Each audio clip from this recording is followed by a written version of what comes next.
pessoal, meu nome é Tatiana, atualmente sou graduanda de Pedagogia da UERJ e hoje eu vou falar para vocês um pouquinho da minha profissão, da instituição que eu trabalho e do meu dia a dia. Trabalho na área da educação tem uns 10 anos, trabalhei como berçarista, numa escola que não existe mais, que é o Planeta Criança. Atualmente trabalho como auxiliar na Escola Parque. Se eu não fosse da área da educação, eu provavelmente seria da área da saúde, porque eu terminei meu ensino médio já depois de adulta. E na época eu fiz o Enem e consegui uma bolsa de 100% para estar cursando enfermagem, numa instituição particular. Mas aí, devido ao trabalho, horário, eu acabei não consegui nem chegar ao término do primeiro período, e aí acabei abandonando. Uma palavra, eu acho assim que define o atual momento, que país em que o mundo está vivendo, devido a essa pandemia, é a palavra reinventar. Reinventar por quê? Porque é o que eu vejo todo mundo fazer, principalmente os professores mais independentes da área, cada um da sua maneira está se reinventando.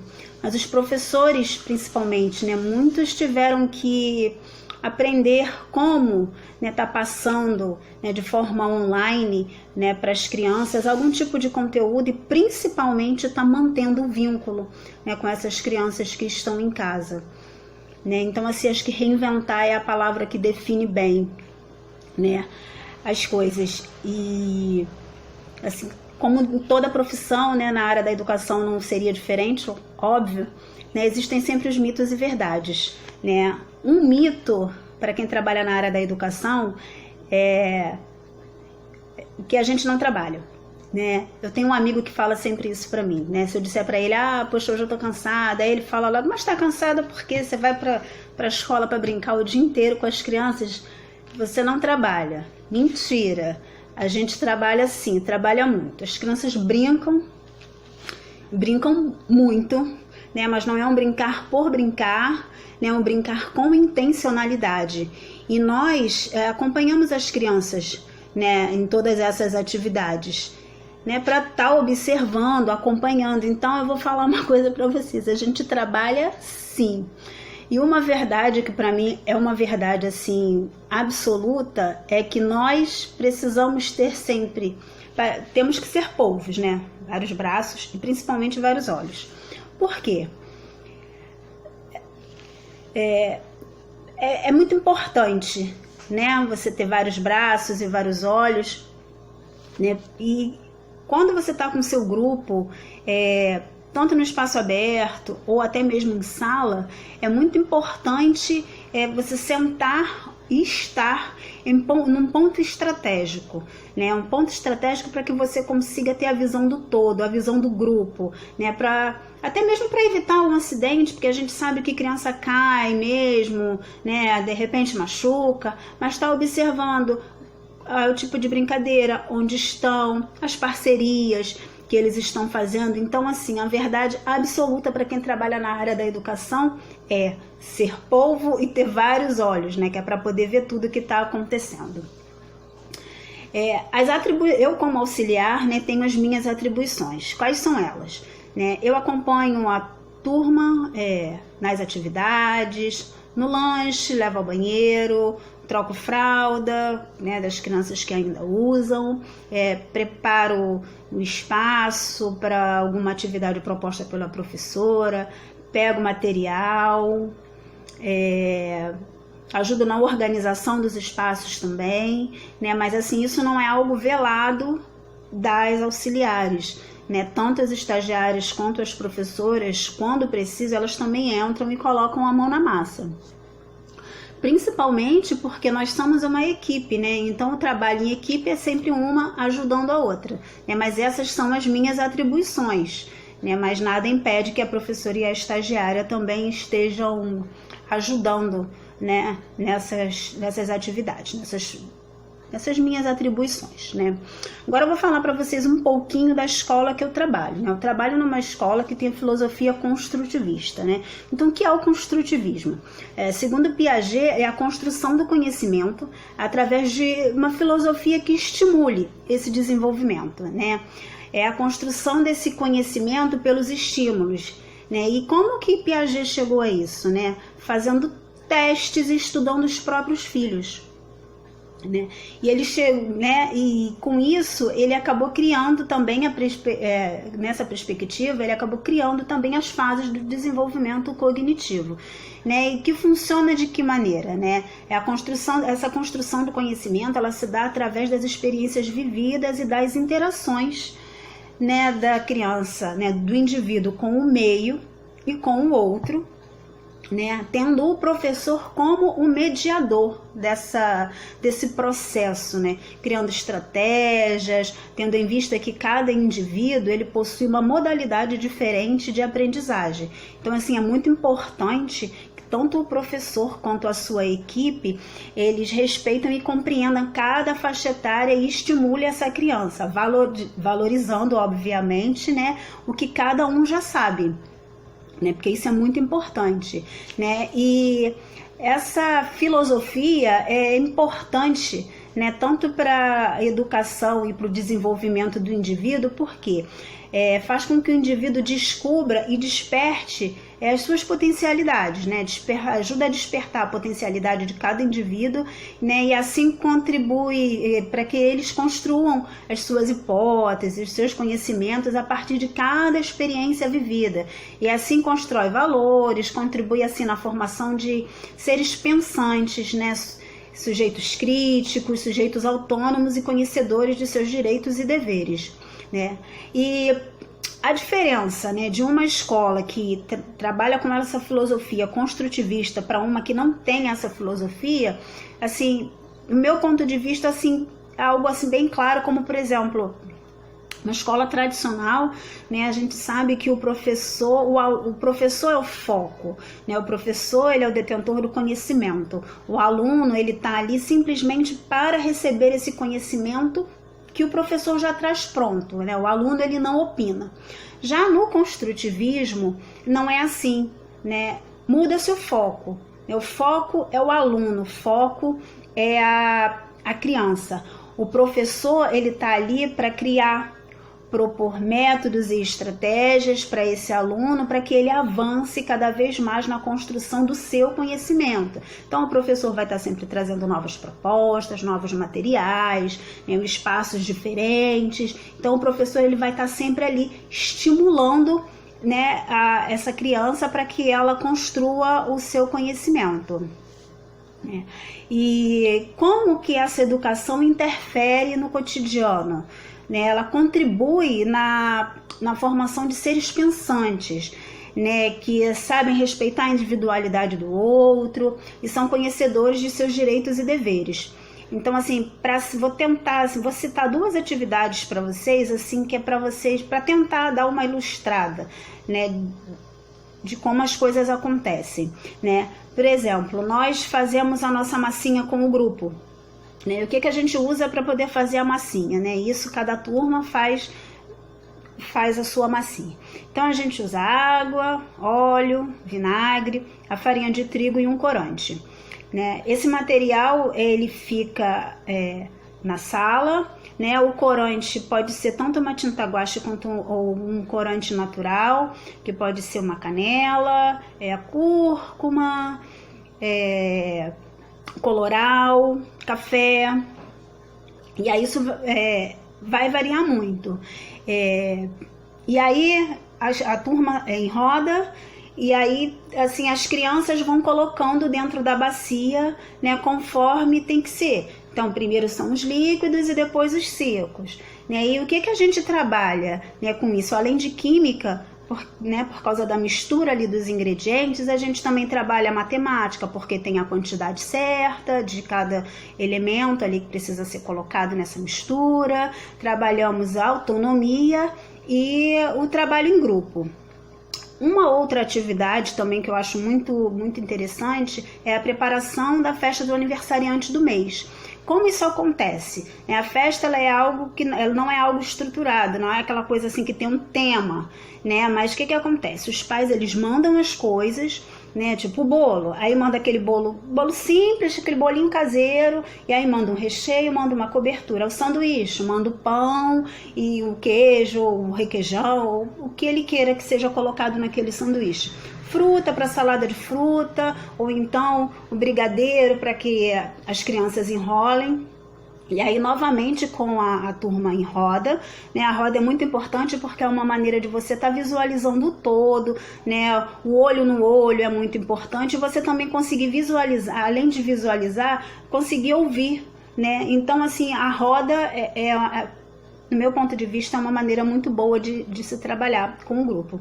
Então, o que é? Aí o professor ele vai criar pequenas oficinas, né? E cada criança vai escolher em qual oficina ele vai estar indo. Mas não significa que, por exemplo, aquela equipe, aquele grupinho que decidiu ficar ali na confecção do bolo ou na do sanduíche, assim por diante, vai ficar só ali, não. Meio que roda, né? Agora quem já ajudou aqui, agora vai lá, agora vão ajudar ali, né? Vão ajudar a fazer o sanduíche ou ajudar a enrolar o brigadeiro. Acaba que todo mundo participa, né, na confecção, na preparação dessa festa, né? E novamente, né, acaba trabalhando aí a autonomia, a matemática e o trabalho em grupo, e que isso é muito legal, né? Agora, quanto às situações de conflito, como elas são resolvidas?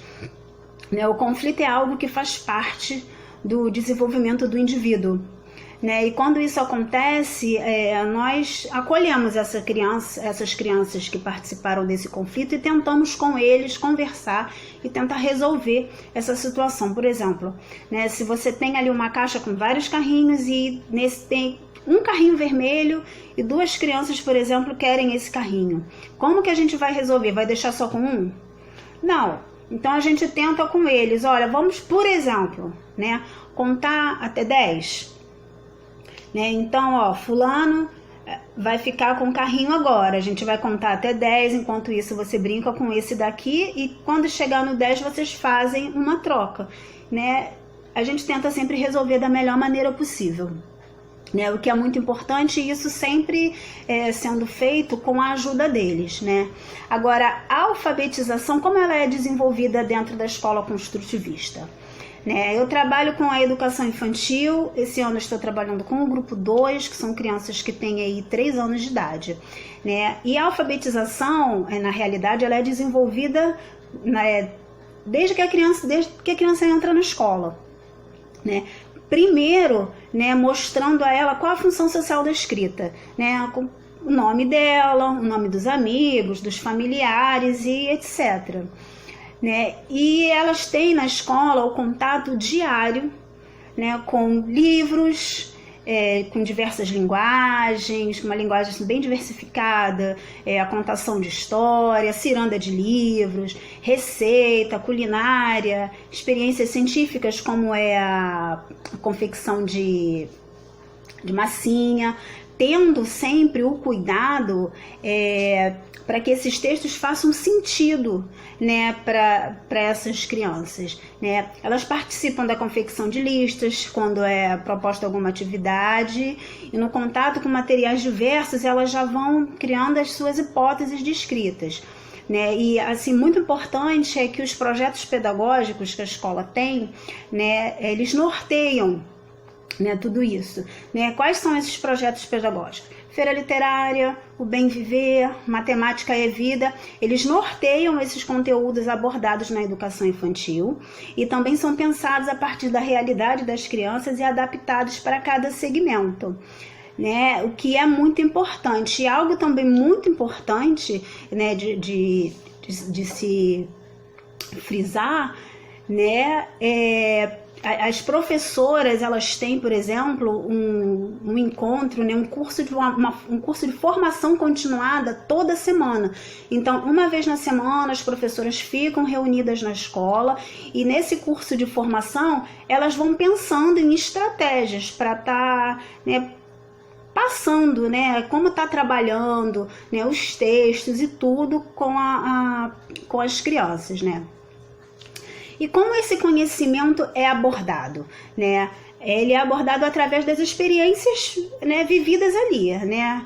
As experiências que o professor propõe, né, através de um acontecimento vivido pelo grupo, uma fala trazida por alguma criança durante uma roda de conversa, né, alguma hipótese, né, trazida por eles, né, porque as crianças elas são muito criativas, então elas trazem propostas, elas trazem ideias, elas trazem sugestões e muitas soluções, né, bem criativas, né, para o nosso dia a dia, e isso é muito legal. Agora, uma coisa assim muito interessante também que eu gostaria de estar passando para vocês é assim, estar citando, né, 2 livros que para mim eu achei bem interessante, né, que eu gostei. Então, assim, esses 2 livros, né, deixa eu dar assim que é para vocês conseguirem ver, eles falam da área da educação, né, e cada um com a sua especificidade, com a sua maneira, cada autor com a sua maneira de falar. Esse daqui, se vocês puderem, né, ver assim que são vários autores, cada autor na sua maneira de falar, ele trata basicamente do mesmo assunto. Que assunto é esse? Né, são como é que eu posso dizer assim, os desafios e os medos, né, que nos aguardam depois de formadas, ou então durante a nossa formação, né? E assim, uma coisa que me chamou muita atenção, esse daqui eu ainda não li todo, eu só li o início. O que me chamou muita atenção nesse daqui é que elas fazem essa troca de experiência, né, vivida, ali o desafio de estar assumindo uma turma, e como fazer isso, né, porque assim, você não sai pronto da faculdade, né, e muito interessante é que elas tratam isso por cartas. Então, assim, é uma troca de cartas, né, e com as cartas elas fazem essa troca de experiência, né, e isso me chamou a atenção porque hoje em dia já não se usa mais carta, né. Eu acredito que seja algo raríssimo, né? Se você quer falar com alguém, você liga, ou você passa um e-mail, manda uma mensagem via WhatsApp. E isso me chamou muita atenção, né? Essa troca de experiência, nessa dificuldade, nesse medo que elas vivem, mas elas trocam essa experiência por cartas. E aí elas criaram esse livro. E é bem interessante. Já esse daqui, que também trata, né, vocês podem ver que ele não é um livro muito grosso, esse eu li todo e também gostei muito, achei bem interessante, é que a cada capítulo, que são capítulos assim curtinhos, a cada capítulo, final de cada capítulo, ele traz um poema, uma poesia para estar meio que retratando aquilo ali que ele falou, né, naquele capítulo. E eu achei muito interessante também, porque no capítulo que fala sobre a relação professor-aluno, né, nem professora nem tia, que tem os poemas, e eu gostei muito, e tem um que fala, que diz assim, dizer um nome é criar vida, é dizer do mistério que envolve aquele olhar, aquele gesto, aquele sorriso sempre único. Chamar pelo nome é reconhecer, saber que não é qualquer um, mas sim aquele que nos ouve, na eternidade daquele momento. Por que ele fala isso? Porque nesse capítulo ele fala da relação professor-aluno, nem professora nem tia. Então, assim, esses livros aqui eu achei bem interessantes mesmo. Eu espero que vocês tenham gostado, que eu tenha conseguido, né, passar para vocês um pouquinho de cada coisa, né, do meu trabalho, do meu dia a dia e da minha profissão.